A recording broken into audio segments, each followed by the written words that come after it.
Welcome to our last call of 2023, and we are going to finish on a high. And we're going to look into what 2024 holds for us.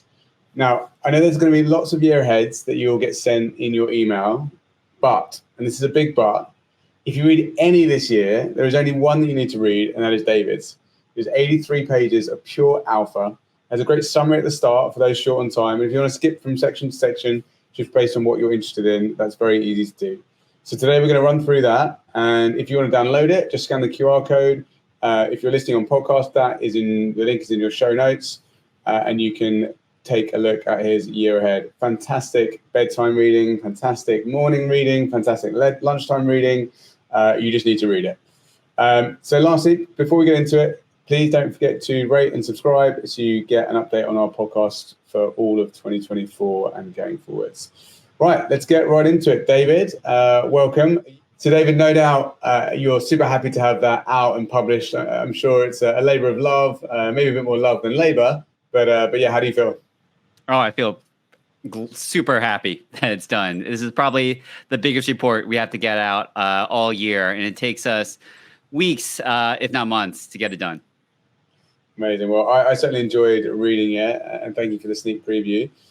I'm curious, December 2023, for me at least, felt very different to December 2022. Like when you reflect on your feelings and the space and everything, writing it in December 22 versus this year, how did it feel? Yeah, so the first line of our 2024 outlook is that the total crypto market cap doubled in 2023. So I think that kind of sets the tone for the differences between this crypto market outlook and the last one. You know, like last year, the collapse of FTX just really reshaped the industry landscape. You know, it certainly reinforced the need for regulatory progress, strengthened balance sheets, for example.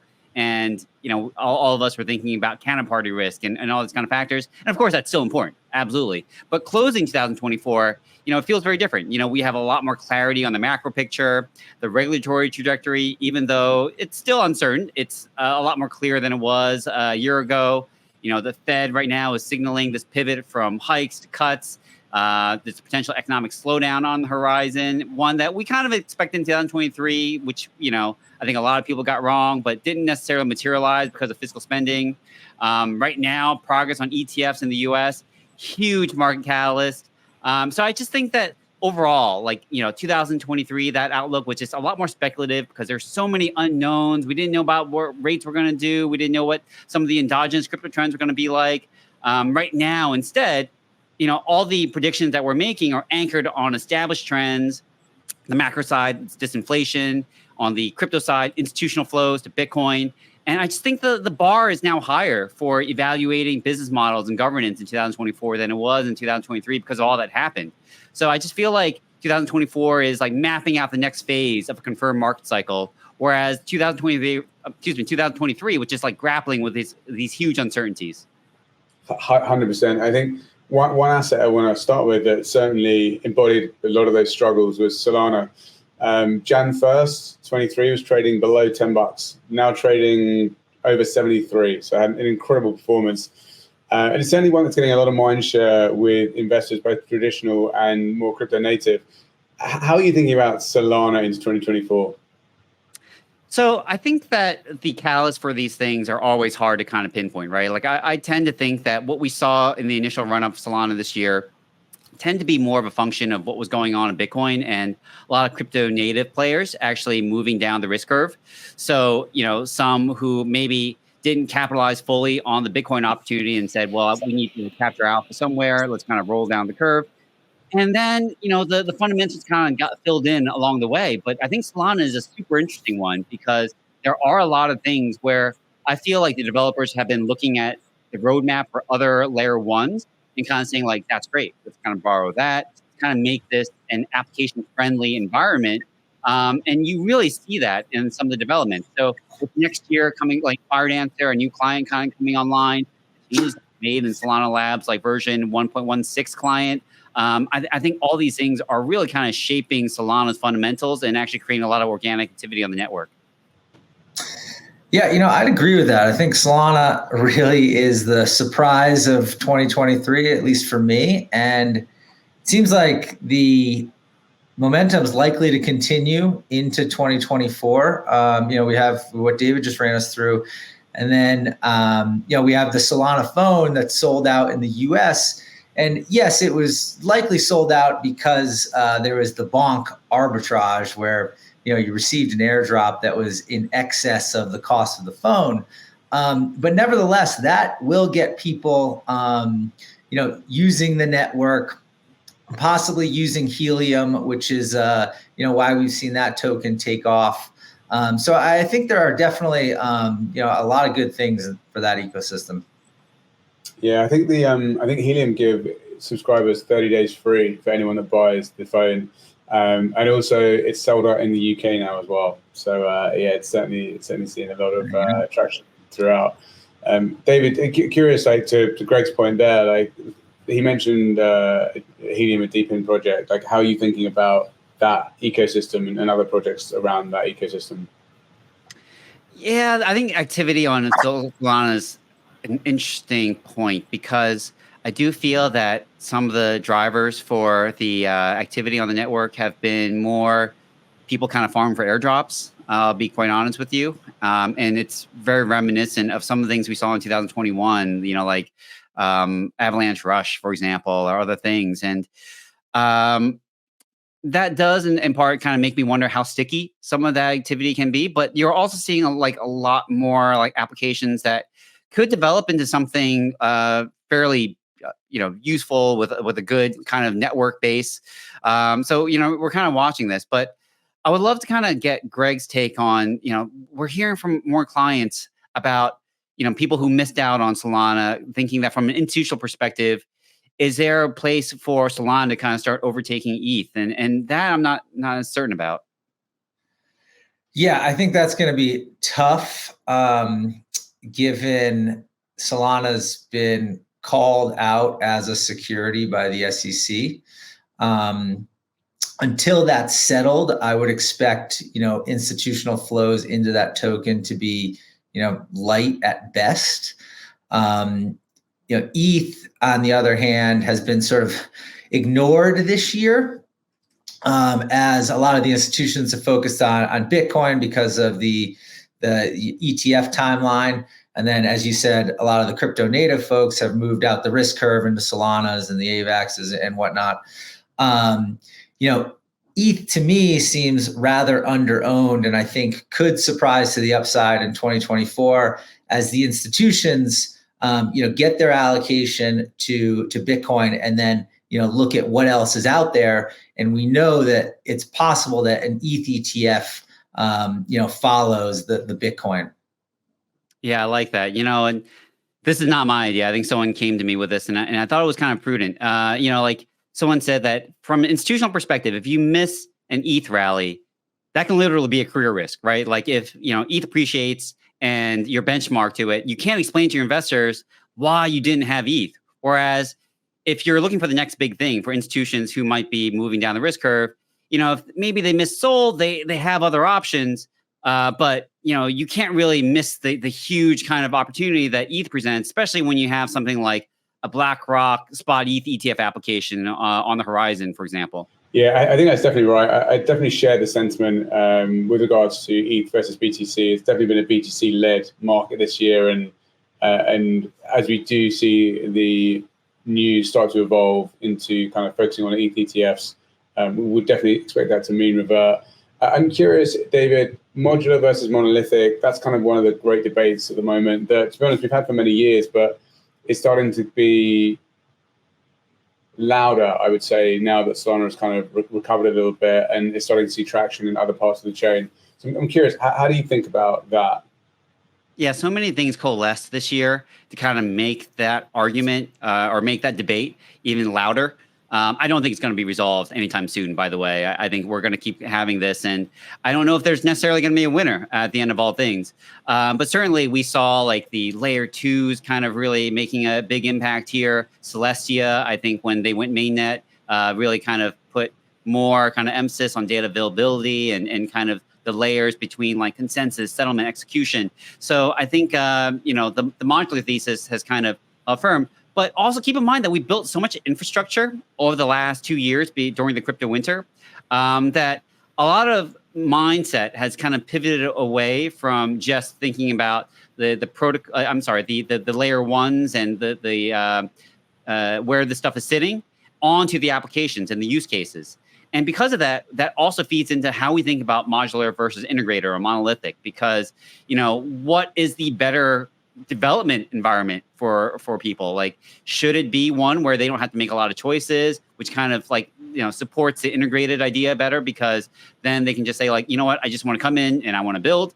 Or does it kind of lend to the idea of like, well, if I have a modular kind of thesis, I can pick and choose. And over time, yeah, it's more complicated, but maybe I see like that the competition between people fighting to be the best data availability layer kind of being an advantage to me. So I think that question, as we get into 2024, is going to be big, because we're going to see a lot more developers thinking about what applications they can fit in there and what is the environment that allows them to actually achieve their goals.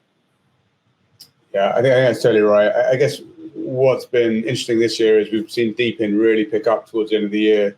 With Ethereum, if we get one of the Web3 games launched and that gets a ton of traction, we can see this reverse super quickly, and suddenly we see people focusing there. David, earlier you mentioned data availability, which is a concept which isn't necessarily heard that often in the institutional space, at least. Do you mind just explaining exactly what that is?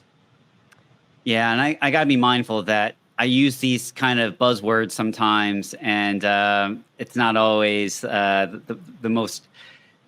People don't necessarily always know what I'm talking about. So data availability refers to the ability to access blockchain data. And that could be anything, right? That could be like transaction records. It could be account balances.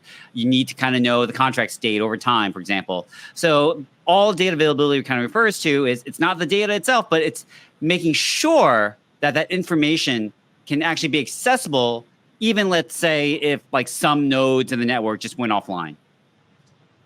Perfect. Okay, and why is that important? And how is that going to play into ETH's roadmap for 24? Do you think?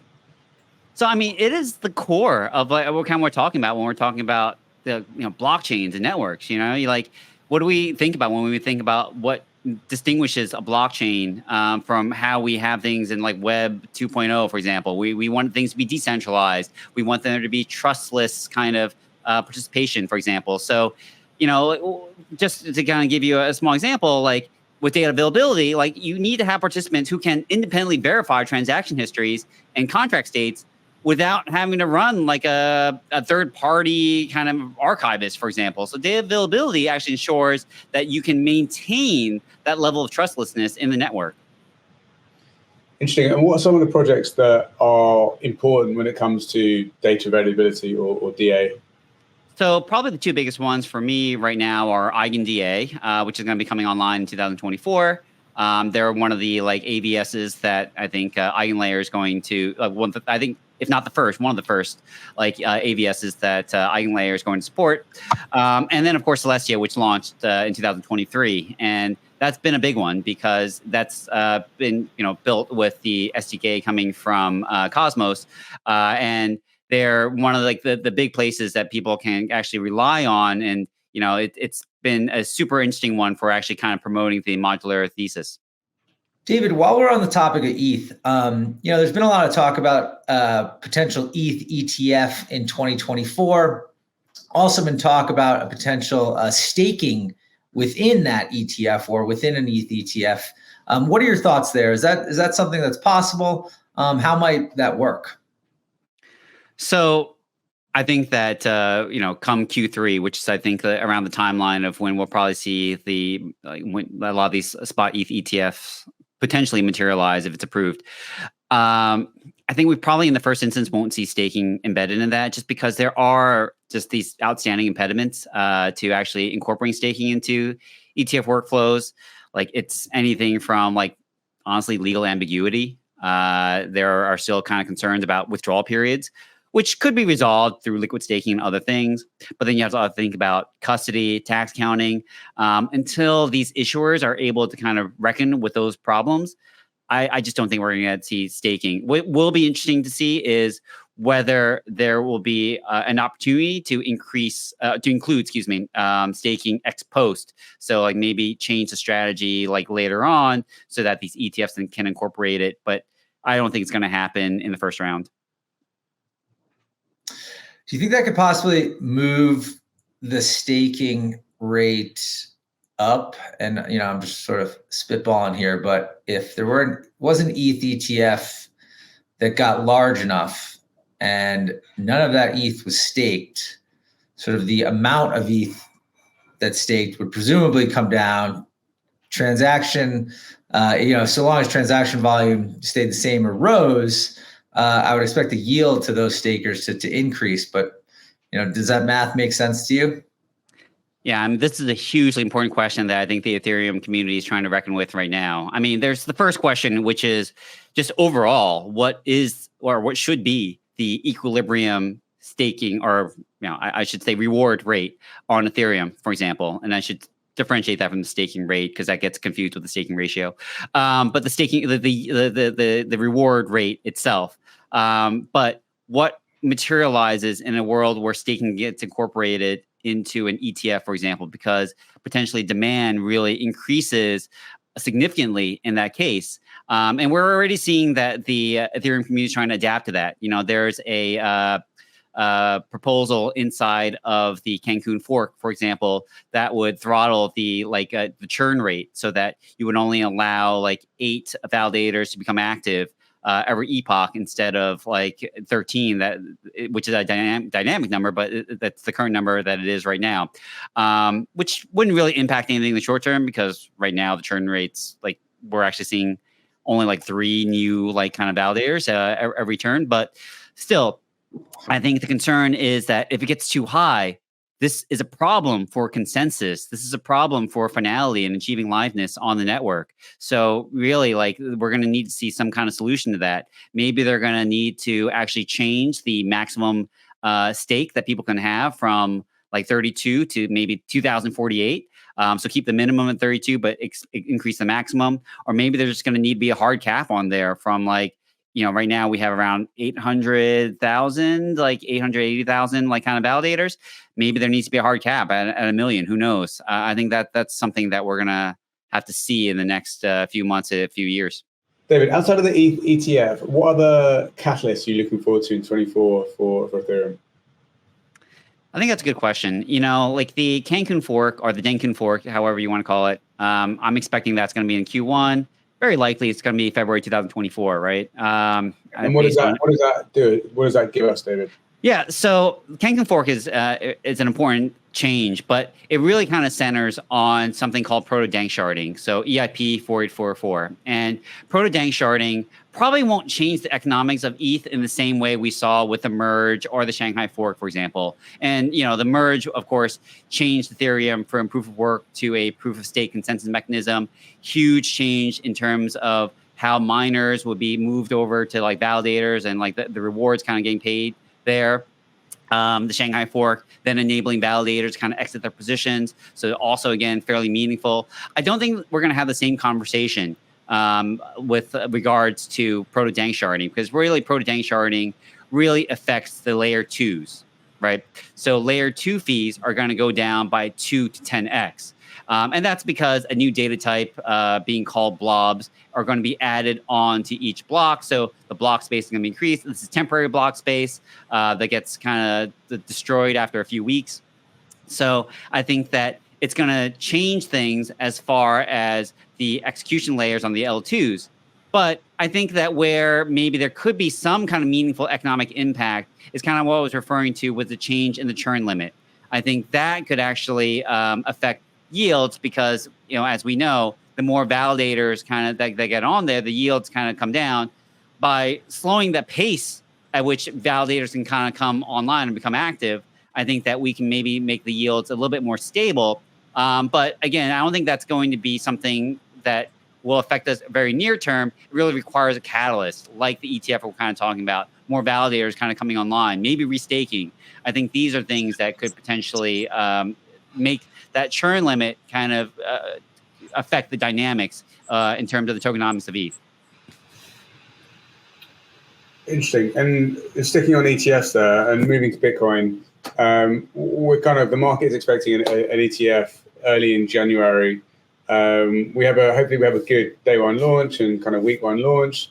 How should we be thinking about that? What are some of the other catalysts around the ETF specifically, and then perhaps later on in the year?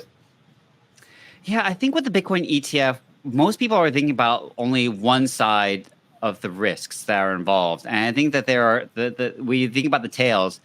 The big concern that many people have are what are the flows going to look like on day one of launch. So as we leave the interim period between approval into launch date, like, are we going to see the actual flows materialize? And it's important, right? Because we want to know that the demand is there. But we're not thinking about the other side of the tail, which is what if demand is really strong, but sourcing for the Bitcoin that these issuers need to buy isn't necessarily available. And that, I think, it represents another concern that we could potentially have of, well, as the, you need to buy Bitcoin from certain like regulated kind of places. What if the demand is so great that these guys are unable to actually acquire the Bitcoin they need? I think not a lot of people are thinking about that. It might be because it's a better problem to have than the other one. But I still think it's a potential risk we need to think about. And Greg, we'd love to bring you in here. How do you think things like Basis are going to trade now? We'll have a new proxy for Bitcoin. Yeah, my favorite trade's going to be impacted for sure. I would expect Basis to, come in some. If you think about it, why does it exist? Well, it exists because one, Bitcoin futures are one of the only products traditional market players can use to get exposure to Bitcoin. And two, the easiest way to lever Bitcoin. With a Bitcoin ETF, if you're a traditional market player, you're now going to have a small menu, but a menu of options available to you. And, you'll presumably be able to lever the ETF inside your brokerage account. So I would expect Basis to come in from some of these elevated levels that we've seen, especially in the back half of this year when it's been trading, 15, 18, 20% annualized. Interesting. And how about other products as well? As you mentioned leverage, but do you think we're going to see vol-based products on top of the ETF as well? Yeah, that of course. I mean, I'm sure we're going to see, listed options shortly after.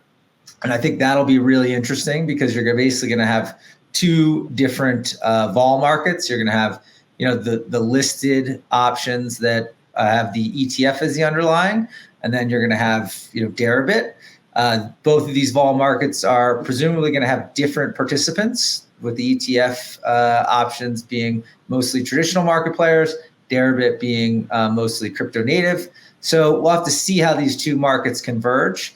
But I expect when the options first list on the ETF, there's going to be a lot of opportunities to kind of play the spread there. Interesting.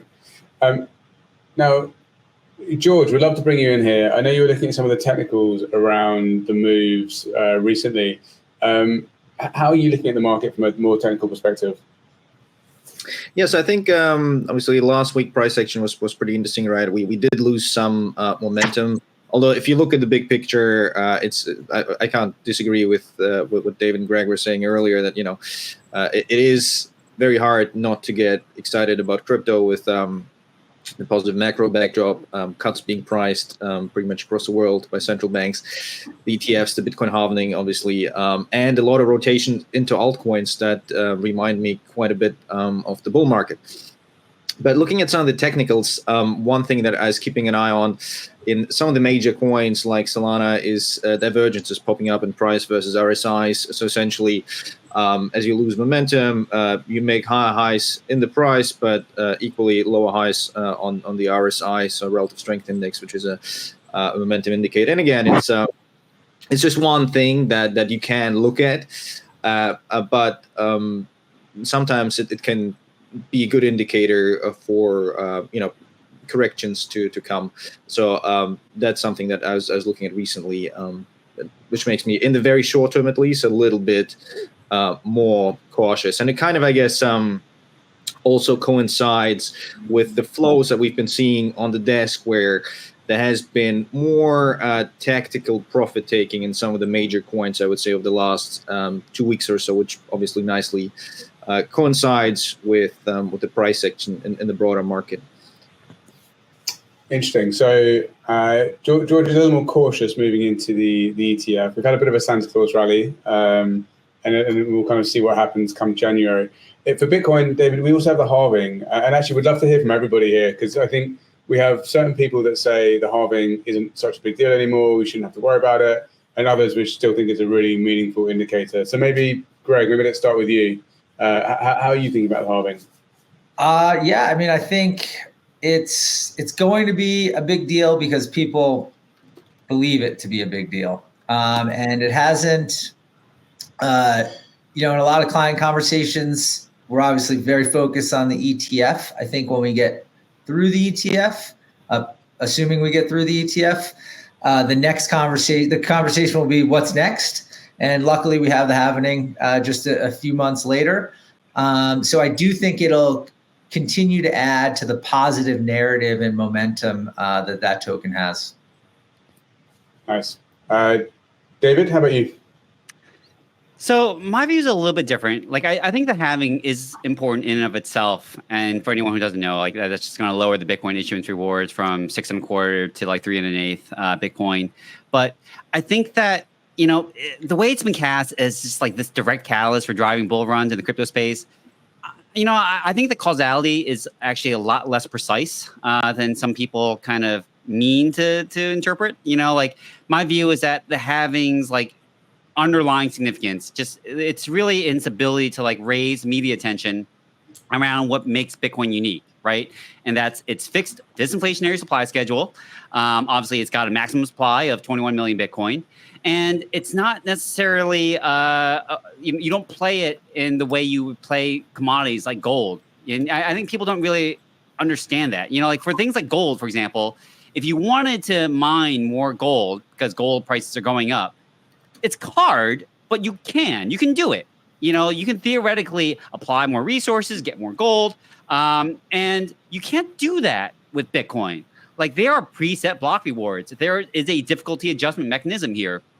So, like growth is, I'm sorry. So I think that's the first thing that makes Bitcoin very unique. The other thing is that there's growth. Like it is a network. The Bitcoin network expands in relation to the number of people who are using it. That is not true of things like commodities like gold or copper. So I think those two things are important because in the context of what I see happening in the macro environment next year, I think that the halving really kind of puts attention on those elements of Bitcoin at exactly the right time. And that's why I think that the halving can be really significant for price performance in 2024. Interesting. George, how about you? Where do you sit there? Yeah, look, I agree. Obviously, from a supply demand perspective, it's going to make it more attractive. But I agree with David there that I think in the end, it's sort of banging the drums for why Bitcoin is unique. I think that's going to be the more important thing.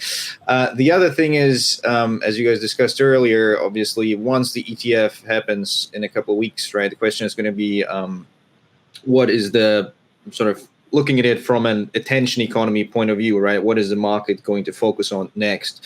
One of the things is definitely going to be ETH and, obviously ETH ETF, Cancun, right? But I think actually with a halving, right, that might just sort of increase the stickiness of people's focus towards Bitcoin, if you want to put it that way, for a longer period of time before we then, get these rotations maybe into ETH and see more of these rotations into altcoins, perhaps even further out on the risk curve from crypto natives, which we have been seeing in the last few weeks. Yeah, very true. So just before we wrap, David, new use cases for 24. What are you most excited about? Yeah, I would kind of separate this into the larger macro use cases and kind of the micro developments that we're seeing on the space. And the larger stuff, I think, is kind of what we've talked about on this podcast before. We've had a number of guests on, experts who far better than myself can explain this stuff. But obviously gaming is going to be a big one because, we saw that, a lot of the funding for like a lot of games came in the 2020, 2021 period, and it often takes like 2 to 3 years for these big AAA games to get developed. So that would kind of put us squarely into 2024 as far as maybe the launch of one of those games. So that's something to look out for. I think that DEPIN, like decentralized physical infrastructure, hard to get that out, is probably going to also be a big one, but that takes longer development life cycles, right? Like this stuff, I think to see the adoption for it probably still be years in the future, but we're going to see the beginnings of that starting in 2024. Ditto for like decentralized compute, which is a related concept to DEPIN. But I think decentralized identity, like the way we're using like privacy enablement, like from like, fully homomorphic encryption from ZK like technology, that kind of stuff could start getting integrated and start becoming much more like present as far as use case for how people are going to incorporate that. But then on the micro side too, I think the way we're improving the user experience with, account abstraction, for example, with the way things are kind of changing for distributed validator technology for validators, I think all these things are meaningful because they are making these incremental changes that in the background that are going to be hugely important for the experience that all users are going to have on crypto. Yeah, I think that's totally fair. I'd say one thing which I've loved seeing this year is just how amazing the Coinbase wallet team have shipped through the year. And I think the feature where you can send dollars on Base for free is awesome. So I hope we do see more of that, because to your point, I think it's all about user experience. It needs to be easy. It needs to abstract away the fact we're using a blockchain. And I think that's something we can certainly do. So George, we'd love to hear from you here. What are some of the applications you're most excited about for 24? Yes, I guess from my perspective, there's two things really, Ben. Number one is more applications of NFTs. I guess the whole NFT segment did get quite a bit hotter over the last few weeks. And we did have examples this year already of, revenue sharing or cash flow sharing and ownership of certain songs, right? So I'd be looking out for more examples like that. But also, for instance, you could use NFTs, for instance, to get access to certain playlists on major streaming platforms. So I think that's one thing that I'm quite excited about. And then same thing, actually, sort of bridging to what David was saying with gaming, right? NFTs, NFT ownership of in-game items is another one. And similar to that, I guess, SocialFi, whether it's incumbents or new entrants into the field. For instance, if you look at Instagram, they distribute only a very small amount of their revenues to content creators. So again, it could be a natural use case for crypto here, right? So you had Friendtech, obviously, which is a great example. Activity now has obviously dropped off quite a bit, and a number of copycats. But interestingly, I mean, most of these copycats now lost market share back to Friendtech. And it will probably take a couple of iterations to work out a viable long-term solution, but I think it's definitely a very interesting market niche. Yeah, I agree. I think Friendtech certainly started something interesting. Whether or not people kind of build upon that, or Friendtech indeed innovate themselves, it's unclear. But that is it. That's a wrap for this week. That's a wrap for this year. And thank you so much for everyone for listening in. Thank you to our amazing production team who do all the magic behind the scenes each week. And thank you, of course, to all of our lovely guests and presenters, and of course, for you two listening. We hope you all have the happiest of holidays, and we're looking forward to everyone refreshing over the break and coming back for a fantastic 2024. Thanks, everyone.